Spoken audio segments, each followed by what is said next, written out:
नमस्कार दोस्तों, स्वागत है आप सभी का एक बार फिर से हमारे YouTube चैनल पर। और आज हम जिस टॉपिक को देखने वाले हैं वो है return.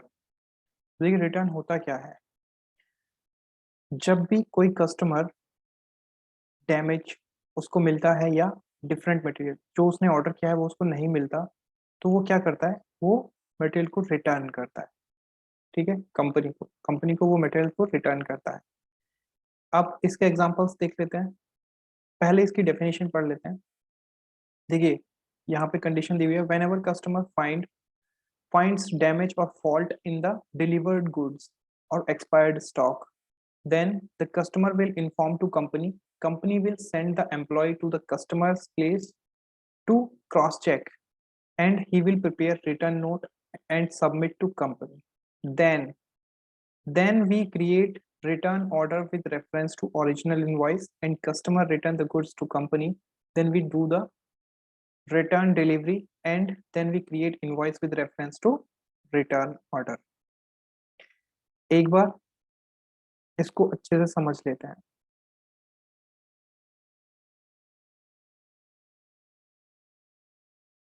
How it is working actually. देखिए, एसएपी में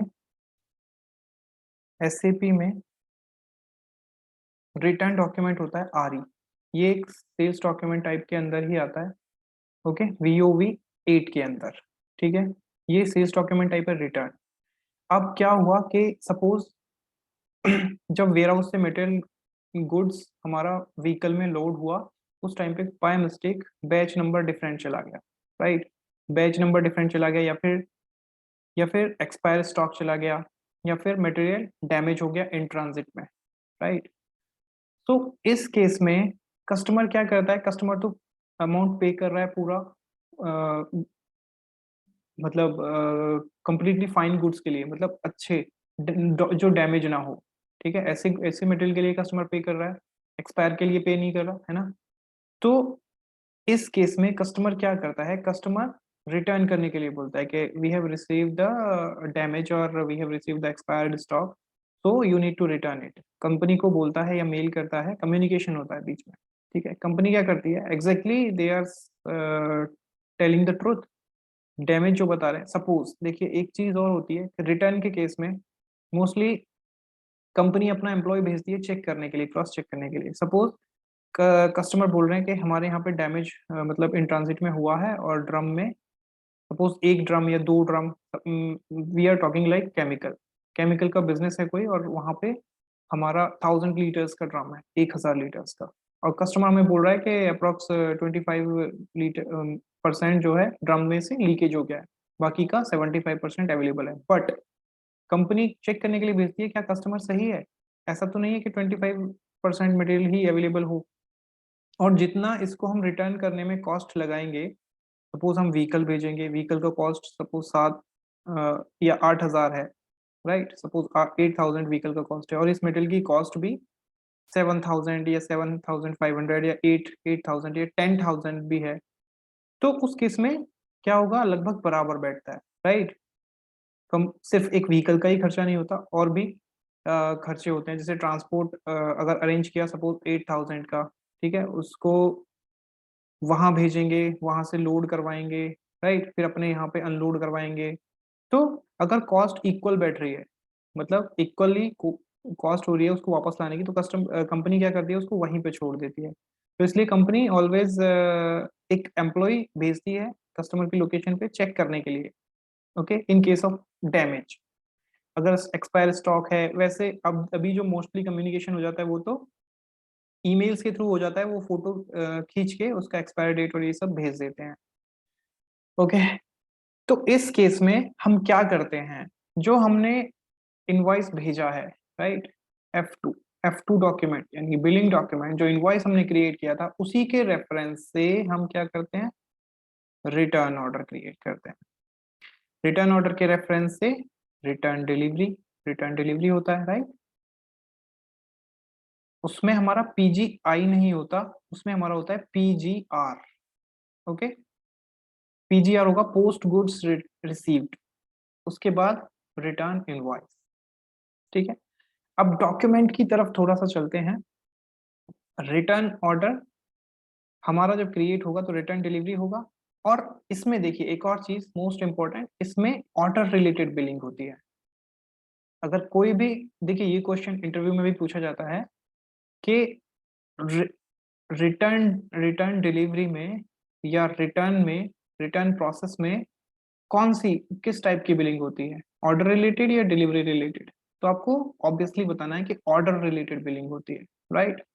जब आप ऑर्डर से डिलीवरी क्रिएट करते हैं एट दैट टाइम आपको PGR का ऑप्शन डिलीवरी में मिलता है। जैसे ही आप उस पर क्लिक करते हैं और ट्रांजेक्शन कोड में जाते हैं PF01 में इनवॉइस क्रिएट करने के लिए, तो automatically if you are processing if you are running this process return process continuously, मतलब रिटर्न ऑर्डर बनाया फिर डिलीवरी क्रिएट किया फिर आप इनवॉइस की तरफ चले गए, ऑटोमेटिकली आपको रिटर्न ऑर्डर यहाँ पे मिलेगा। तो ऑर्डर रिलेटेड बिलिंग इसमें रिटर्न प्रोसेस में रहेगी। ओके, नेक्स्ट देखते हैं। अब इसमें अकाउंटिंग एंट्री क्या जनरेट होती है, राइट। अकाउंटिंग एंट्री कैसे जनरेट होगी और क्या जनरेट होगी। देखिए सिंपल सी चीज, जब हम इनवॉइस जनरेट करते हैं सेल्स ऑर्डर इनवॉइस, राइट, तो क्या अकाउंटिंग इन्वेंटरी जनरेट होती है, customer account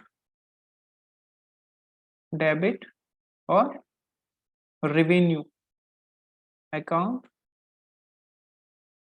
credit, right. Revenue account credit होता है, लेकिन रिटर्न के केस में क्या होगा, सेम इसका अपोजिट होगा। ओके, रिटर्न के केस में, तो रिटर्न के केस में क्या अकाउंटिंग एंट्री बनेगी, ये भी एक हमारा क्वेश्चन होता है जो इंटरव्यू में पूछा जाता है। What is the accounting entry in case of return process, so we always have to answer like revenue account debit and customer account credit। Okay, इस केस में रेवेन्यू अकाउंट डेबिट होगा और कस्टमर अकाउंट क्रेडिट होगा, तो ये याद रखना हमेशा। नेक्स्ट प्रोसेस यहाँ पे आपको मिल जाएगा, ये प्रोसेस है और ये डॉक्यूमेंट भी मैं डिस्क्रिप्शन में आपको लिंक मिल जाएगा, डिस्क्रिप्शन से आप इस डॉक्यूमेंट को डाउनलोड भी कर पाएंगे। अब देखिए steps to create return order. सबसे पहला डॉक्यूमेंट टाइप हमारा RE होता है, item category REN, schedule line category DN। Okay, फिर यहाँ पे मैंने प्रोसेस मेंटेन किया है कि आपको सेल्स एरिया मेंटेन करना है, same like sales order we are creating, right, same like we are creating sales order, so same like we can create the return order, right। Return का document type maintain करेंगे, OR की जगह पे RE, और नीचे sales area maintain करेंगे, enter करेंगे। लेकिन before that we need to maintain the invoice, because जब हम रिटर्न ऑर्डर क्रिएट करते हैं तो सिस्टम हमसे पूछता है कि रिटर्न इनवॉइस मतलब बिलिंग डॉक्यूमेंट क्या है इसका जो आप रिटर्न ऑर्डर क्रिएट कर रहे हैं। लेकिन सभी जगह पे ऐसा नहीं होता, बिकॉज ये सेटिंग्स होती हैं रिटर्न डॉक्यूमेंट टाइप में। VOV8 में जब आप जाएंगे तो वहां पे आपको एक सेटिंग मिलती है रेफरेंस मैंडेटरी, एक फील्ड होता है रेफरेंस मैंडेटरी, वहां पे आपको M मेंटेन करना होता है। I hope so M is correct. तो M का मतलब होता है billing document, I think. You can check the multiple options, because वहां पे मल्टीपल ऑप्शंस अवेलेबल होते हैं, कोटेशन, इंक्वायरी, कॉन्ट्रैक्ट और बिलिंग डॉक्यूमेंट, ठीक है।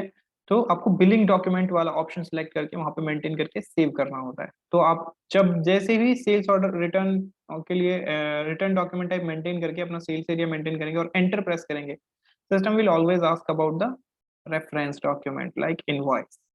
ओके, देन इसके अलावा मैंने आपको बताया कि PGR होता है जब हम रिटर्न डिलीवरी क्रिएट करते हैं, ठीक है। मूवमेंट टाइप होता है इसमें 651, quantity will be added in return stock, this is the impact of 651, you always have to remember this।